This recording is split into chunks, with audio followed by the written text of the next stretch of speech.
Welcome to the Mike on Much podcast. I am your host, Mike Veerman. We are here with our friend and trusted producer, Max Kerman. We also got our pop culture aficionado, Shane Cunningham, and Erica is working the dials. Guys, we're back on a Zoom type call. We got to get back together in that backyard, socially distanced, of course, if we can, because I feel like the vibe is always a lot better when you can sort of look at each other and actually feel each other's presence. But alas, we are here. How's everybody doing? How's everybody feeling? Well, you know, the Raptor season came to an end, and we're going to talk about that as the first subject. That's right? Sure. Yeah. If we want to go over things that hurt me personally, but yeah, no, we can talk about it. It'll be more of a therapy session, but otherwise pretty good. It was Lauren's birthday this week. Hey. We did a whole birthday week. So this week I'm ready to not eat candy. I want to see how long I can go without doing processed sugar. Do you guys have any, like obviously there's like sugar in milk, or there's like sugar in like lots of things that you eat normally, but like, can I stay away from the treats? What do you guys think? Do you think give an estimate? 2 days, 1 day, half a day? You've talked about this before. A couple of weeks ago, you talked about this. You didn't do it, so. Oh, did I? Yeah, you watched that documentary and you said you weren't never going to eat sugar again. Remember? Oh, did I? Yeah. So do you usually have treats every single day? Every single day. Single day. I'll give you 3-4 days probably. Oh my god! So we're talking chocolate and gummy bears. Gummies? Does pastries count? They're a treat, right? Yeah, probably. It's a lot of sugar. Okay, I'm gonna think I could get to Tuesday night. It's Sunday night right now, and then by Tuesday night I'm gonna really crash, and that's as far as I'm gonna get. Yeah, the first 2 days are the hardest. So I think if you get past that, you're more likely to go for a longer period of time. What any tricks, other foods to eat that you think would satiate me? Drinking lots of water. I would even stay away from fruit, because the sugars in fruit can activate the like sugar monster within that makes you crave it even more. I was reading a book on it. They use these terms, so wish I could get credit for the laugh, but yeah, that's the sugar monster within. I think that's the episode of this title. No doubt. Yeah, it was like Chelsea. I read it like 10 years ago. It was like Chelsea Handler's trainer wrote a book, and I learned a lot about this shit. Hey, the other thing that I'm doing though is, in honor of our dearly departed friend Barbara, I'm going to run the 10K Terry Fox run for cancer. Right? You guys are familiar, right? Yeah. And I can do like 5K, and then I just get so bored more than anything, and I usually stop. But then I tried to run 10K because Lauren was like, just run 10K, stop talking about it. And I did. So I can do 10K. I didn't know that. How long does 10K take? 2 hours? No. It takes about 50 to 60 minutes, depending on how fast you run. Oh, that's easy. 55, yeah. How'd you feel after? Did you go for a snack? Probably. I was like, I can treat myself now. I've earned this bag of gummy bears. Yeah. Any goodness that I got from the run was immediately disappeared. Yeah. Shaney, what's popping with you? You cutting out sugars? What's going on? Are you at a cottage? No. You said you were up north when you were looking for we wanted to watch the basketball game. Yeah, I was doing a shoot with Anthony's wife. Actually, she was doing a Scarlett, amazing photographer, came up to kind of the Lemparski Lake House, and we had a photo shoot. What was it for? I don't know. I should have asked. I guess being a family, and just like I was only in a few shots, and like I think I was like the out of focus guy getting like coffee, and then Alex was all like done up, looking beautiful. But yeah, that was fun, and but we came right back. It was a quick trip, like to bring 2 kids to a lake house. We were only there for less than 48 hours. So it was like, and you know, a lot of that's driving too, because it's about 4 hours away with kid, maybe 5 hours away for all the stops. What's the plan for the rollout of these photos? When are we going to see them? I don't know. Maybe it might be in a magazine. It might be, or it might just be because she did another thing. Something's for a magazine, but I don't know if that's this. Stuff is Alex. I just kind of show up. Like Alex tells me what to do. But I was very stressed out because we don't have cable up there, or it was a day before it was supposed to get cable, and the guy couldn't guarantee that the Raptors game would be working. The cable guy actually showed up, and he said it was going to start working 2 hours after the game. So that was stressful. And I had to download it on the Bell 5 app, and and you guys were all acting like, oh, it's just game 7. We're glad to be there. And everyone acted like happy that they were just in game 7. But I was super depressed. Like that was like terrible for me watching that whole game. Like I was like, okay, let's get into that. Let's just cut the bullshit. There's a lot of dancing around what we really need to talk about right now, which is the Raptors. Erica, we'll get to you later. Mike, let's start with you. Okay, set this subject number 1 up. Set it up. We need to talk about it. All right. So, anyone that listens to this podcast knows that we are all massive Toronto Raptors fans. We love the NBA, love basketball. Our beloved team was in the second round of the playoffs against the Boston Celtics. And the game 7, the chance to move on to the conference finals just happened. And in a lot of ways, what Shane referred to, like being happy to be there, is like we got killed in 2 of these 7 games. We also had this improbable 0.5 buzzer beater, which we've all talked about on this podcast. And then we had a double overtime to even get it to a game 7. So just getting there was like a massive roller coaster. And then obviously the game 7 happened, and the Raptors not only had their chances, but like in the last minute, Norm had a breakaway chance to tie the game. And it can go any way. We were very, very, very close. Pascal Siakam, who was like, our maxed out, star player, who was an all-star this year, he had a very, very, very difficult series. And I know a lot of fans were sort of down on him because he was so visibly bad, offensively at times in game 7, just coughing the ball up, or missing, easy shots. So anyway, the Raptors lost is the long and the short of it. Their season is done. It was a historically long title defense, obviously due to COVID. The NBA season's never, ever gone this long into a calendar year. And it's been so long since we've seen the Raptors lose a playoff series that it's kind of weird to be here. So yeah, how's everybody? You guys want to know?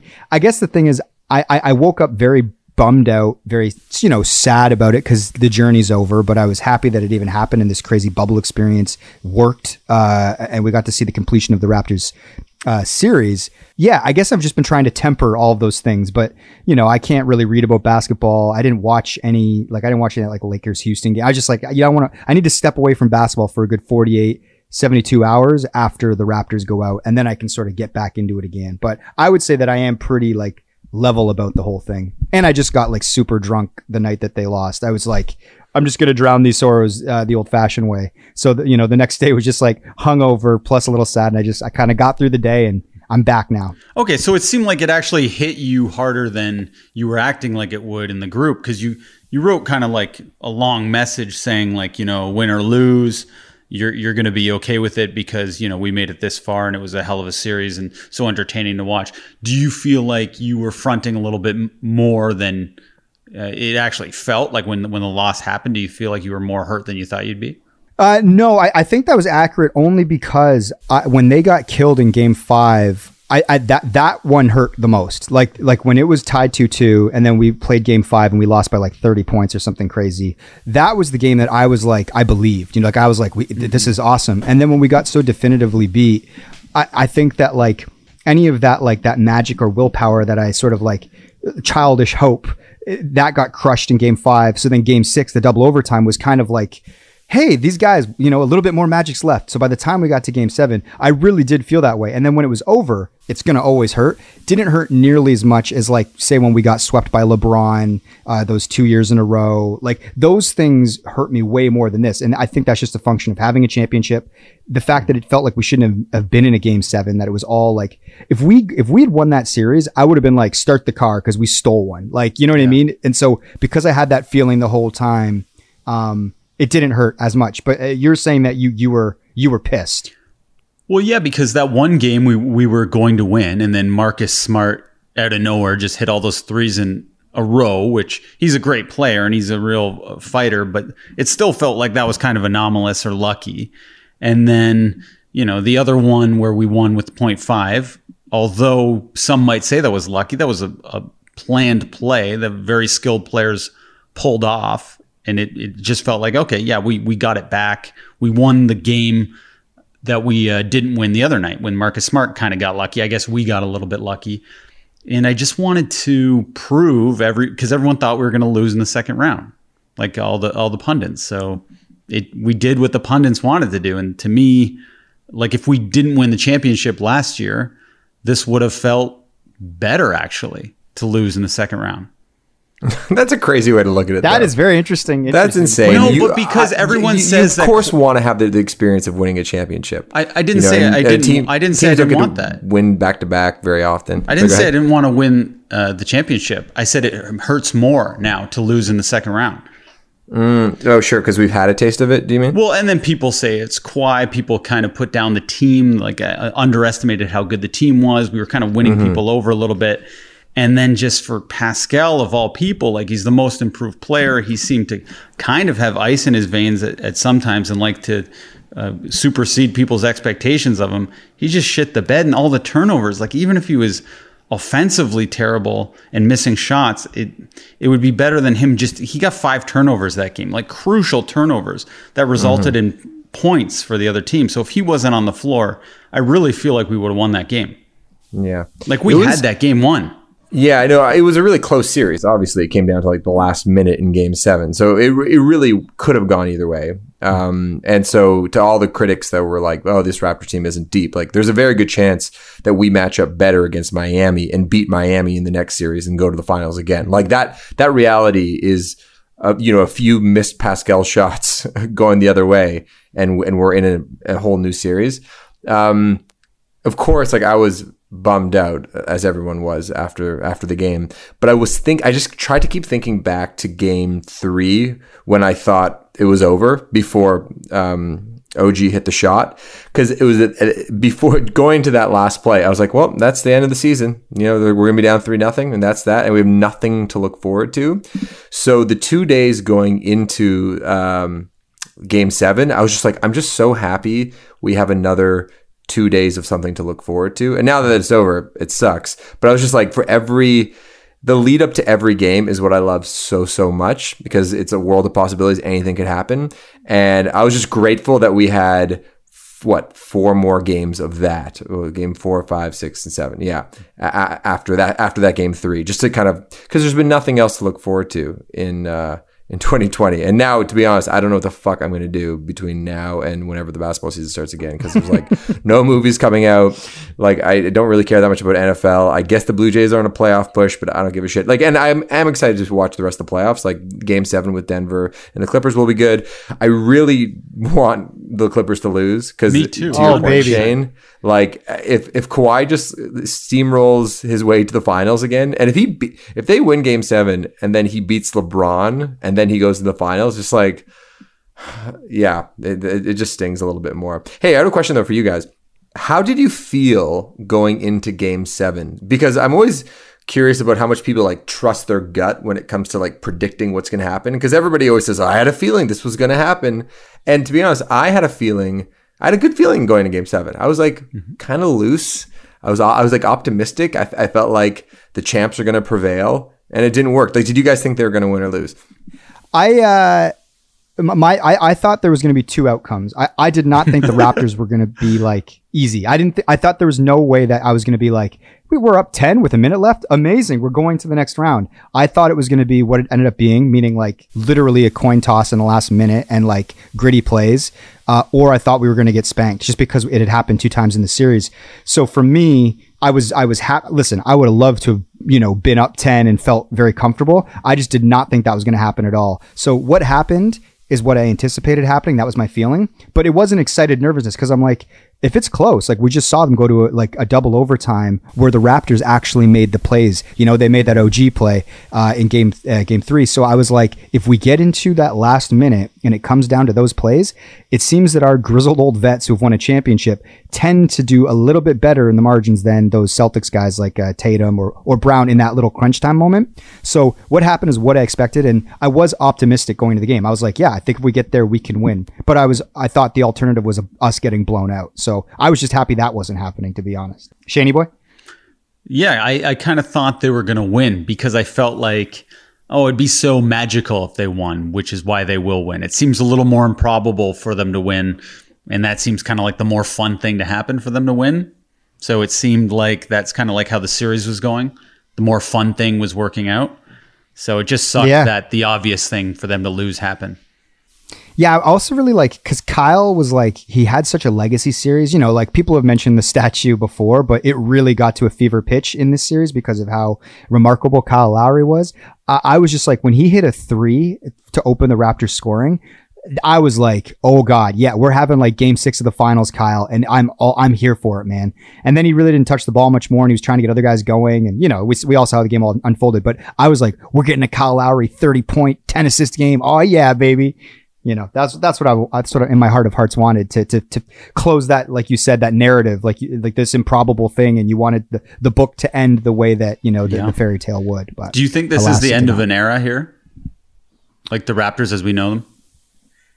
I don't know, man. A lot of weird stuff has to get figured out. Like in a normal year, it'd be like, well, you got to figure out if you're going to max Fred out. But people don't even know what a max contract is right now because they might have to renegotiate all of the money with the way the pandemic has changed the economics. I think it's probably more likely that they figure out something with Fred, like a number. So they re-sign Fred.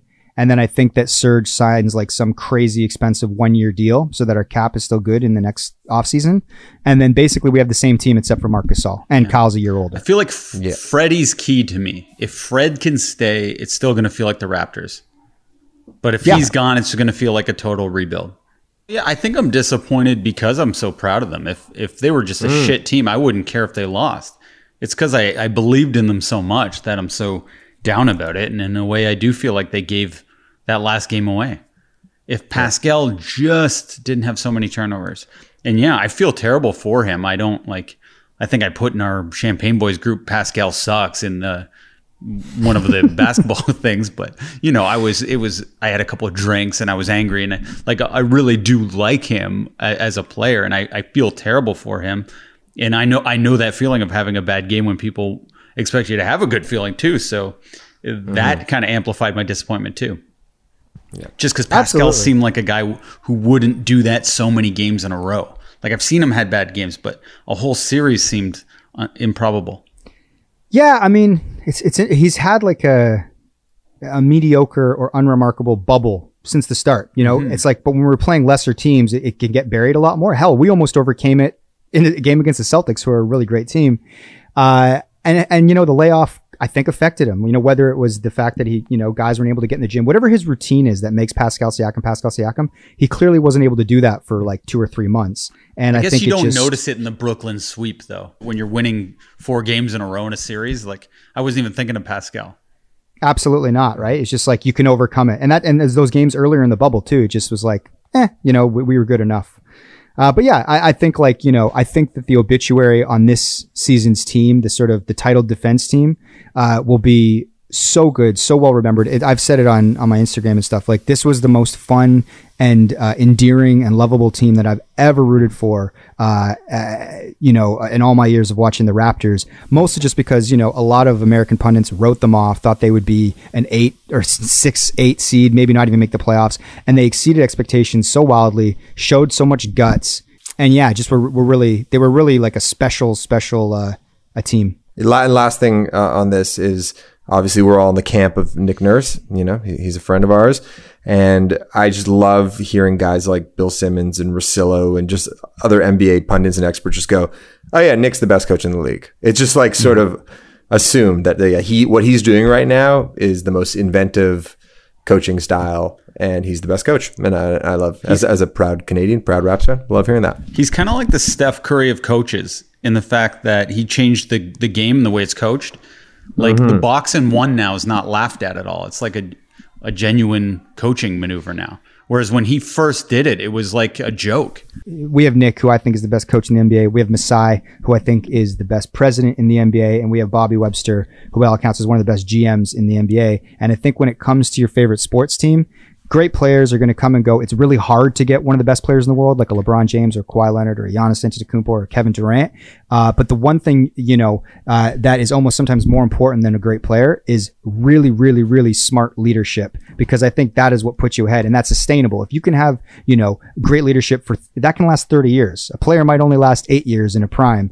And right now, I think we have the best in the league. And I've never been able to say that before as a Raptors fan. I used to look at the Spurs and be like, why can't we just get like a Popovich and RC Buford? It's like, why can't we just put the right leadership in place? That seems like the one thing that you can do. Like, you can't go out and just get a LeBron James, but maybe you can find the right minds.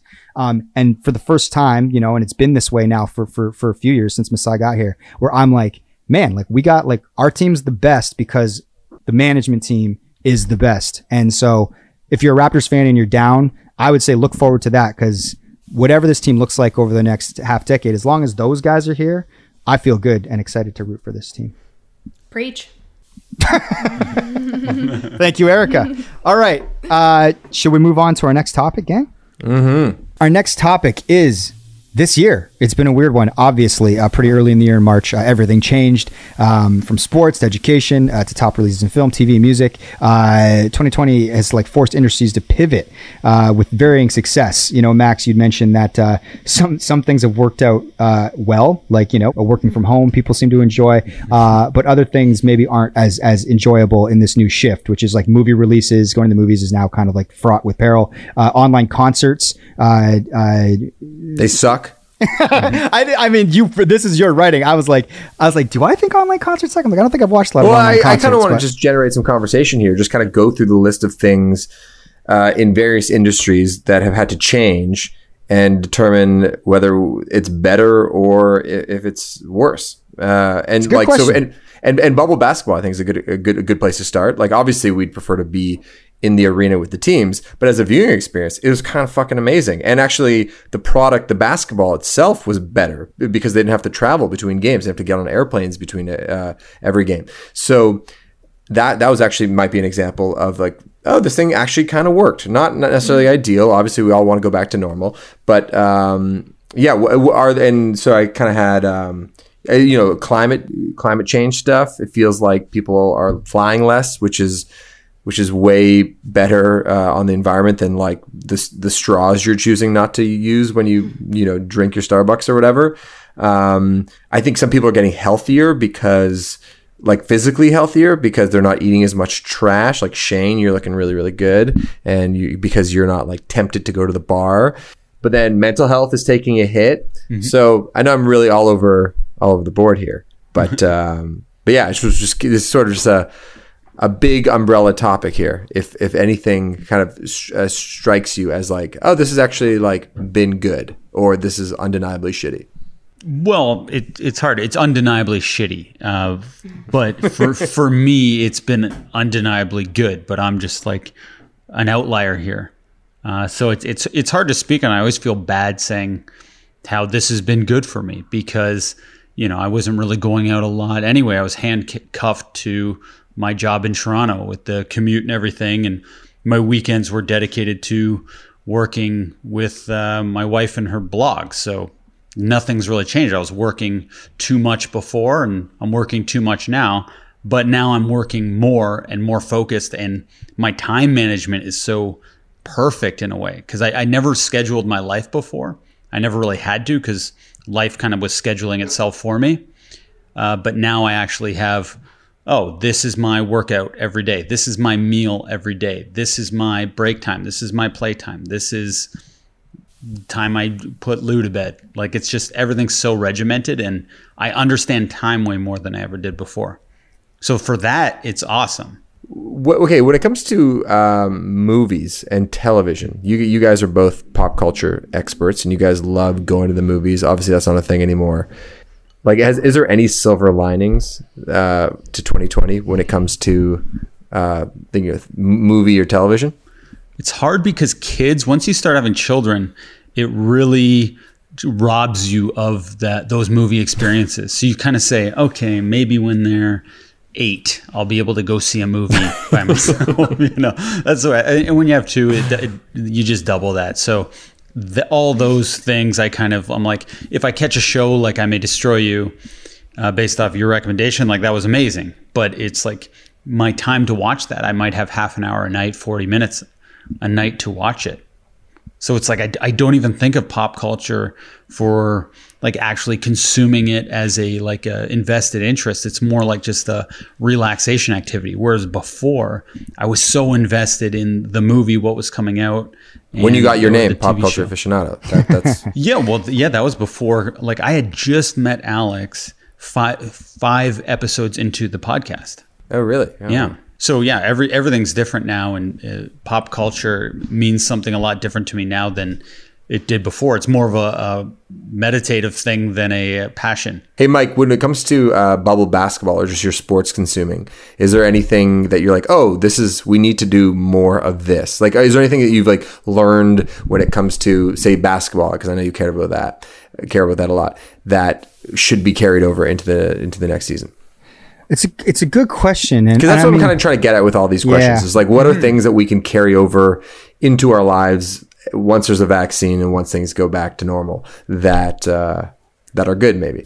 Well, okay, so like that's an interesting thought. Like, so what can we take from this time if things presumably go back to normal? Now that's different across all sorts of things. So like in our everyday lives, the immediate answer is, well, maybe we don't need to be in an office 5 days a week. So you've heard a lot of this. You know, maybe now it's like you go in 2 days a week. You do Tuesday, Thursday 1 week. You do Monday, Wednesday, Friday another week. Or maybe people just work from home sort of indefinitely. Who knows what that looks like or does for, the economy of all these buildings and downtowns and office areas that, corporations are paying for.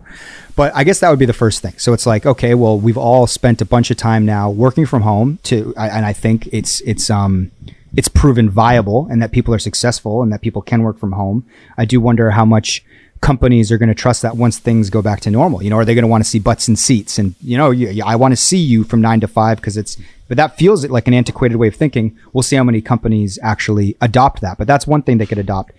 As far as bubble basketball, yeah, I mean, the way that like the whole like economic infrastructure is built is based on a city being able to put 20,000 people in an arena. And when LeBron James goes to your city, that's not LA, the one he plays in, you sell out that arena. He's basically like a little mini touring act, and that's how they generate most of the revenue. So I don't know how you get rid of the travel. And it would seem that the reason the quality of the basketball is so good in the bubble, like you said, is because they play a game and then they go back to a hotel room. They can't, there's no clubs, there's no extracurriculars, there's no living life, and sort of all the things outside of basketball that maybe make life fun, but maybe make your basketball playing on a Tuesday night in Charlotte in the middle of the season not very qualitative. Again, they only had 8 games before the actual playoffs, and now we're in the playoffs. So yeah, we're seeing like a way better quality of basketball. It feels like every game's coming down to a buzzer beater.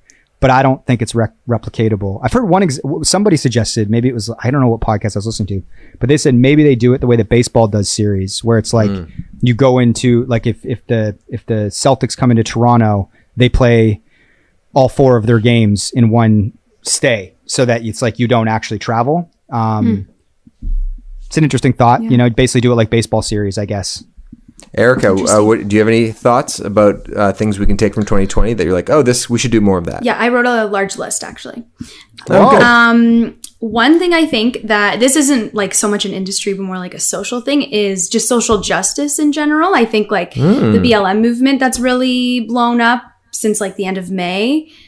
I think it really like caught fire. It was triggered by the George Floyd video, obviously, which was horrendous and devastating, but I think it spread like wildfire because everyone was just at home on their phones. Like at least in Ontario, it was before even phase 1 of reopening and all that stuff. And then the fact that nobody had to go into the office every day, people had time to, organize rallies in every city, and even just like feeling the heaviness of something like that, like viewing a video like that, I think people could sort of process it a little bit better, as opposed to like, you watch it one night when you get home and then you have to go into the office the next day for 8 hours. You can't like think about it all day.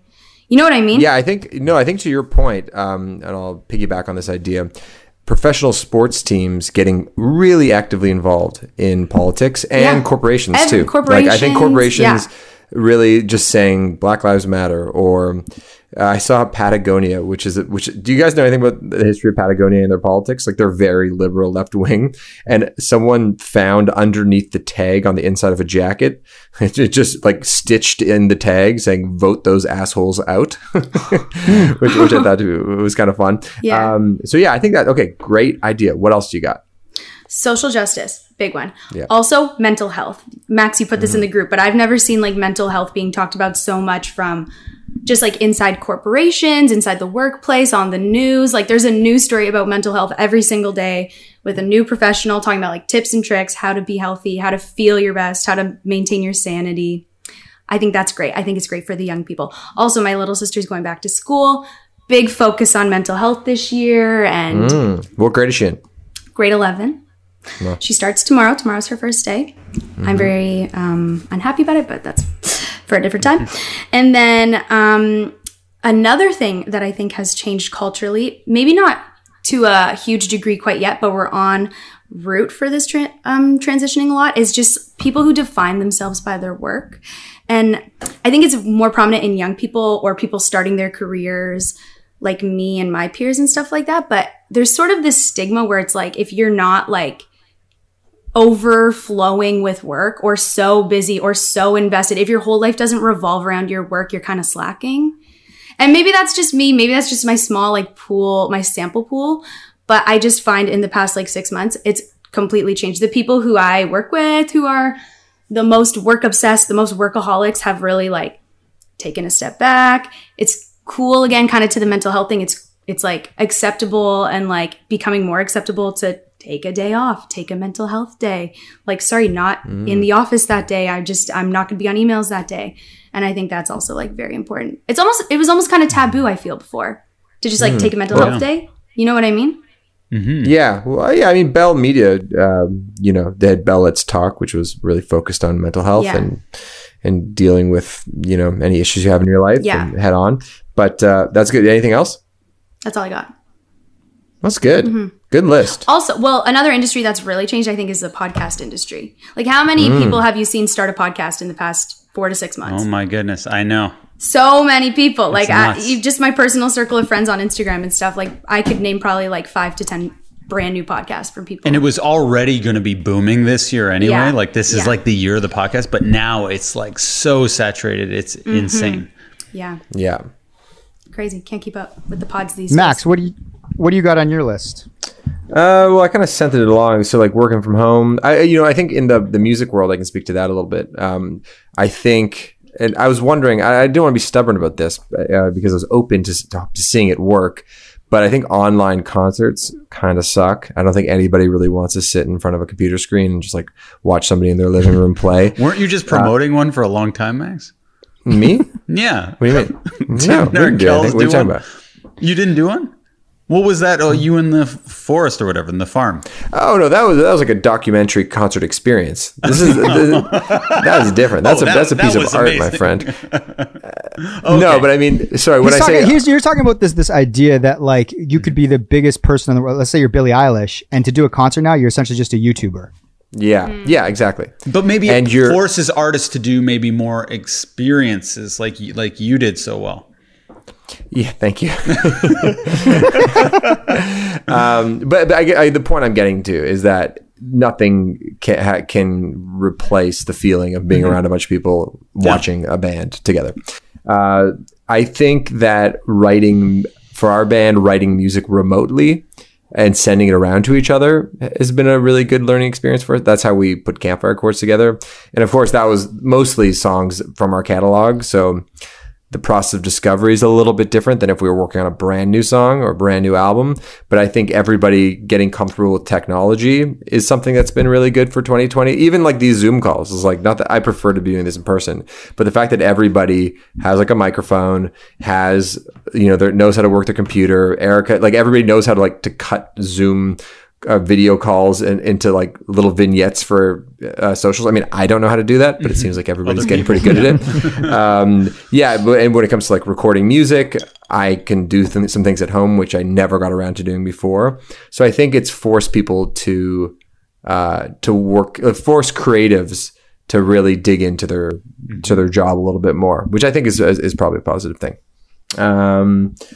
We'll see what happens with education, though. That'll be interesting to see how people, how kids respond to not being in the classroom or having condensed classes. Oh yeah, I wonder like when we look back on 2020, our kids that were like in grade 5 or some formative years in their education, they're like, oh, they kind of got fucked. Like that was like an important time, and them not being in school was hard, or maybe it won't make much of a difference, but only time will tell.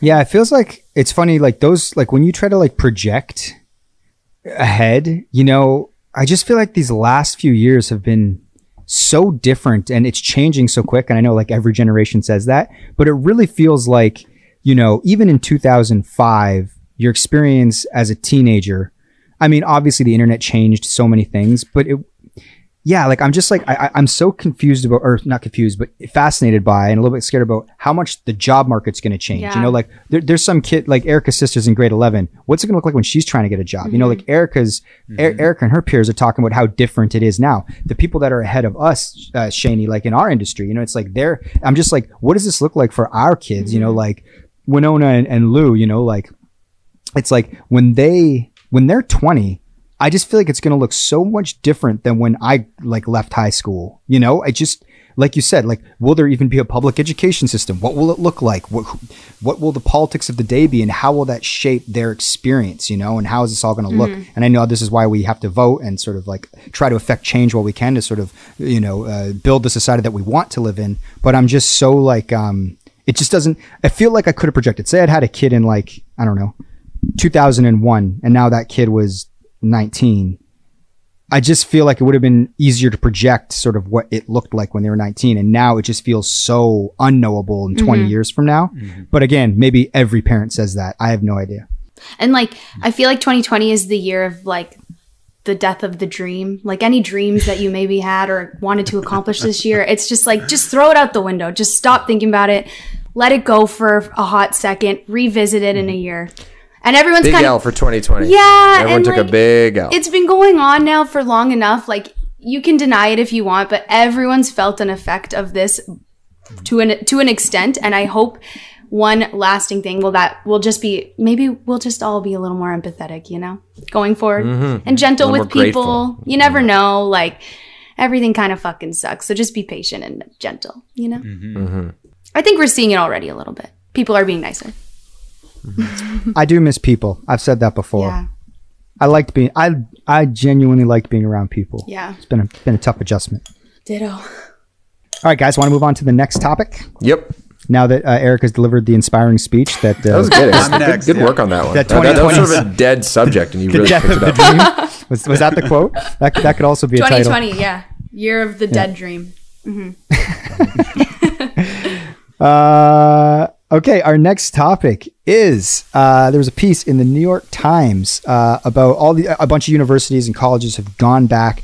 They're on campus now, and you know, people in their 20s are doing what people in their 20s do, apparently even during a pandemic, and they like to party. So this piece is talking about the conundrum that a lot of students on campus face, where you know, they might be a first year, they're trying to make friends in their dorm, whatever it is, and then there's some party on a Friday night, and all these kids are packed into some dorm room, no one's wearing masks, whatever. Are you supposed to report that? You know what I mean? Because obviously it's a major health concern. It is against the guidelines of whatever these schools are sort of trying to do. So like, more so than these kids like partying and doing whatever they're doing during a pandemic, I guess the question is like, is snitching a good thing when the public health potentially is at risk, or do you sort of keep it to yourself and be like, hey, you know what, they're making a personal choice, whatever that sort of process is. Yeah, I mean, Maxie, what was your thought on this? Because you're the one that found this article, and it was a fascinating read, by the way. What were your thoughts, Maxie? Okay, so I have two thoughts here. Number one is that I think public shaming, there's too much of it that happens right now. I think sometimes it can be effective, but I think a lot of times people go out of their way to wave their finger at somebody, especially, you know, catching someone in a sort of absent-minded moment. And sometimes people are just, you know, flat out being dumb or malicious. And the kind of the call-out culture that exists right now, where everybody is looking to shame somebody, that I'm not crazy about. I think there are better ways to, you know, to let somebody know that you disapprove of them and what they're doing. But that said, I think people do need to be held responsible. And what kind of made me think about this article is that I was on the Gardiner on the highway here in Toronto, and there was some asshole who was driving a really fancy sports car who was weaving in and out of traffic. I was probably going 120. Like I was going over the speed limit. This guy was probably going 170. And I kind of want to be like, I wish I could film him, or if I was driving with somebody, I would like somebody to film him, submit it to the authorities, and then the authorities can just give that person a $6,000 ticket and give them 5 demerit points or whatever it is, and they can be punished. Because if people are doing things that are, and this is not to publicly shame this person, but they should be punished. And if people are doing things that will harm others, and you could put a coronavirus party in this category, but also reckless driving, just because they don't get caught doesn't mean that it didn't happen. And I think it'd be interesting to know, like, what is the system? And not to make this like too big brother, because I know that's a whole other issue when it comes to like the surveillance state that we continue to live in. And that's a whole other conundrum. But I would like to be able to report asshole drivers, and I want them to be ticketed a lot of money. 100%. Oh, I hate asshole drivers. When we were driving back from the cottage, there was a guy doing this sounds made up, but it was 200 he was doing for sure. It was like a bullet. Like this, he was either like, he must have been 17 or maybe just like a rich guy who just thought he owned the world. But it was so deadly dangerous. I was certain we were going to see him flipped on the side of the road, but he was out to kill either himself or someone. And it was just like, I'm in a car with 2 kids, my wife. It's just all that stuff I hate. And I'm totally down for snitching on people. And that's actually where I get the most upset, is when I'm in a car and I see somebody, what's it called when they're riding your ass? Tailgating? Yeah, tailgating, yeah. I hate tailgating more than anything. And because, if you slam your brakes, you're going to get drilled from behind. That's obvious. But these people don't even think of that or care. Well, the question is like, who gets to adjudicate this thing, right? Because obviously you don't want to get to a state when it comes to like law enforcement where it's like, I don't know, China or something, where it's like if they catch you doing something, you get thrown in jail. It's like the people who are administering the punishment have to be trusted. But I wonder if there's a way to hold people accountable in ways that feel humane and feel fair. But obviously that's a subjective thing. But I think if like we all agree that the speed limit is 100, if you're going 110, 120, that's probably fine because that's the flow of traffic. But if you're zooming around lane to lane, and you're going 180, then you should be punished. And if it's documented somehow and it gets sent over to things and your license plate there, then you just get a ticket in the mail. And you do it again and you're arrested. I don't know. Yeah, like with cars, it's obvious. It's like that can kill people. We've seen terrible accidents on the side of the road. COVID's tough because people don't really know the long-term effects, the ramifications of a party. Like I don't know anyone who's like died from COVID or really seen it. I've heard some people are having lingering effects.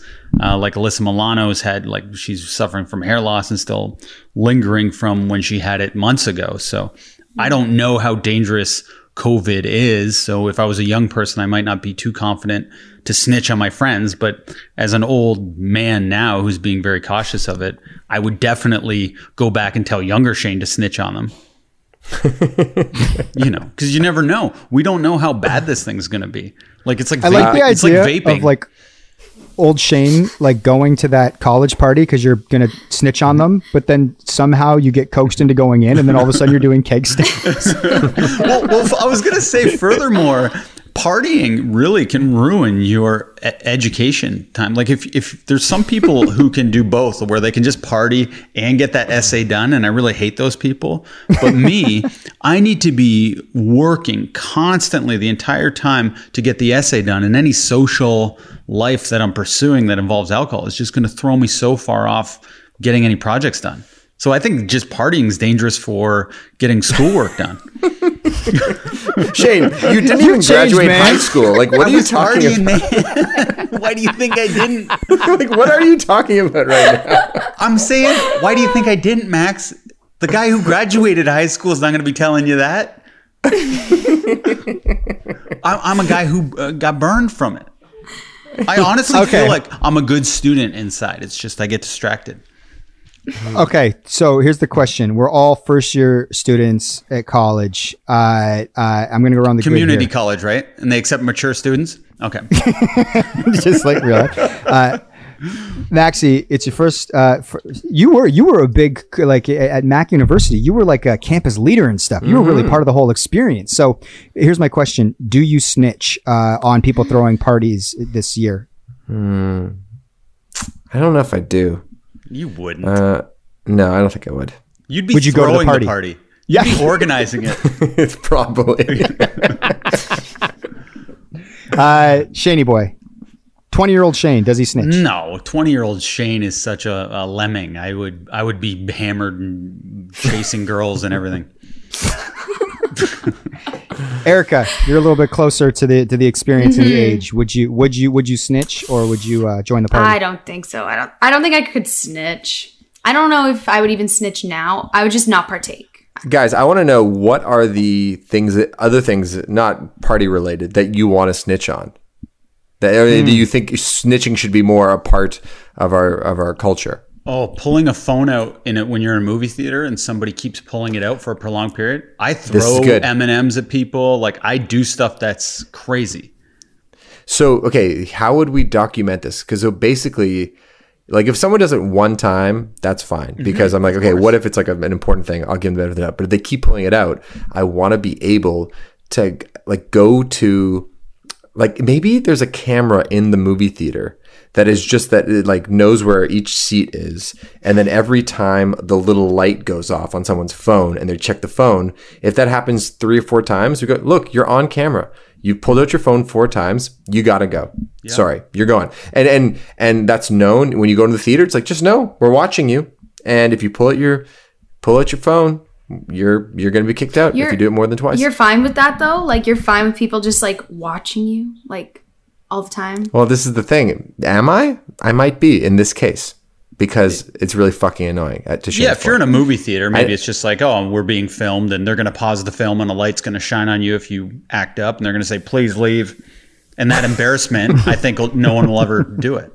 It is interesting though, because like I've been in movies where people have been talking a lot and then somebody actually went out and told like a manager or whatever, and then you get some poor 17-year-old kid who's like, excuse me sir, we're gonna have to ask you to leave the movie, and the guy's like, I'm not leaving, and the movie's just rolling, you know, and now we got this weird confrontation where the kid doesn't know how to get this fucking guy who won't shut up out of the movie. It's just like, it's also unenforceable unless you actually like, maybe now you can pause a movie if the reel's not going, Shane, you could actually bring the lights up. But again, it ruins the movie experience. It's like, there's no real good answer yet. But so does talking. Our managers at Silver City back when I worked there, they were pretty badass. Like they were like police officers. They would pull you out of there. They would stop the movie. They would talk to the projectionist. And within a second, all the theater lights would be on. And the people would be terribly embarrassed. Like any coolness that they had would just melt away once those lights turn on. Here's a question. So, Max, you were talking about, okay, so like the car thing feels very doable. Like we have red light cameras right now that basically take a picture of your plate. You get the $300 fine. Let's just say that there was some budget where they put cameras literally on every street and highway where they can just tell with radar guns, like, and technology and images of your license plate if you're going over. Would you vote for that? Because you said yourself, Max, you're going over the speed limit. So you're just going to get a bill in the mail for $80. I think there would probably be other legislation where like it pertains to like the rate of like the speed of traffic moving.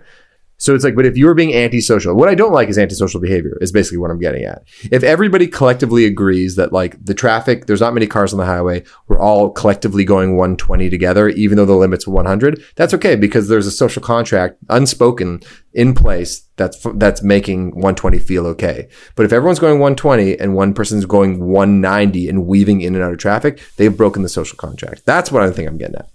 Interesting.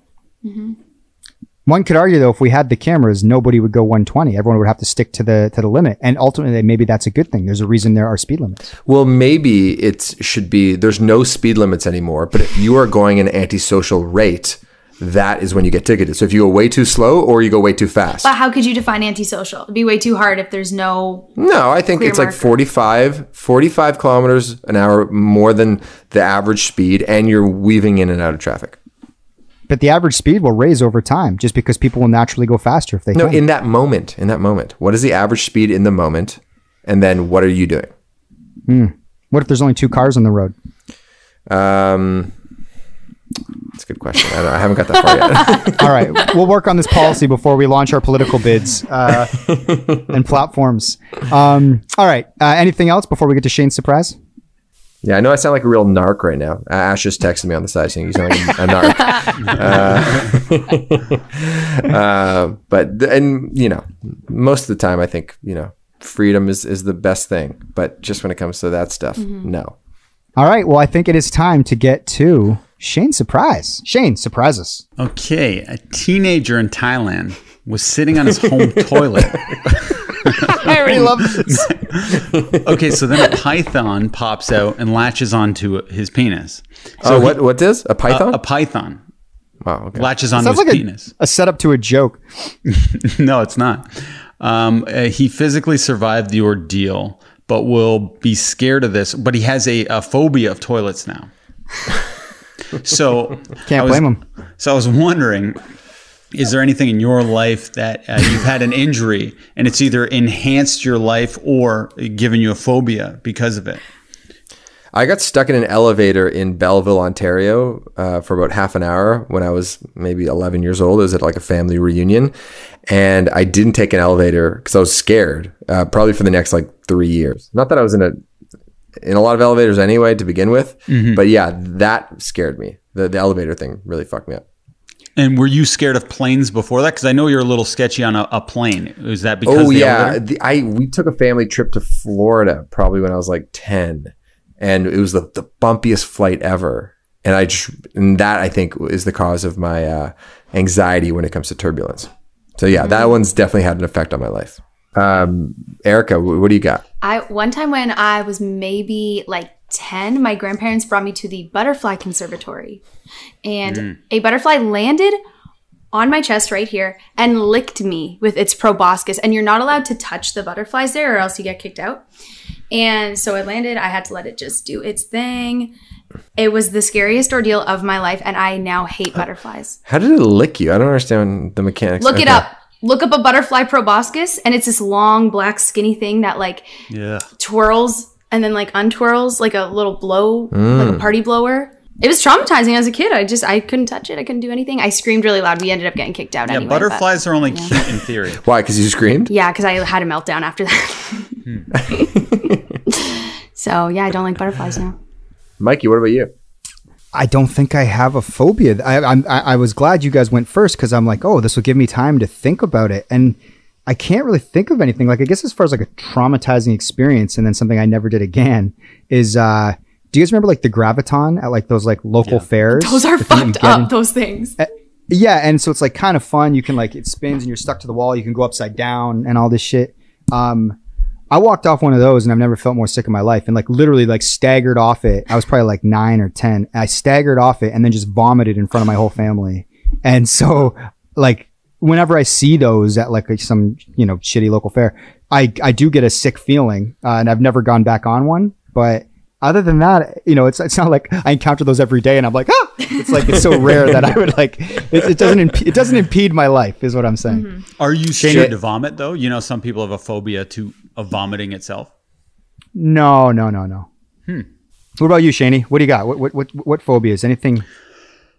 Well, no, mine was more of like a superpower because I was playing European handball in grade probably 14, and I was in gym class and I jumped up and I faked with the elephant skin ball like I was gonna score like this, but then I turned around and threw the ball like through my legs, scored. Like it was the best goal, but I landed on my arm because I was just in the air for too long trying to do too much and be too fancy. So then I go, my arm's just broken, like dangling.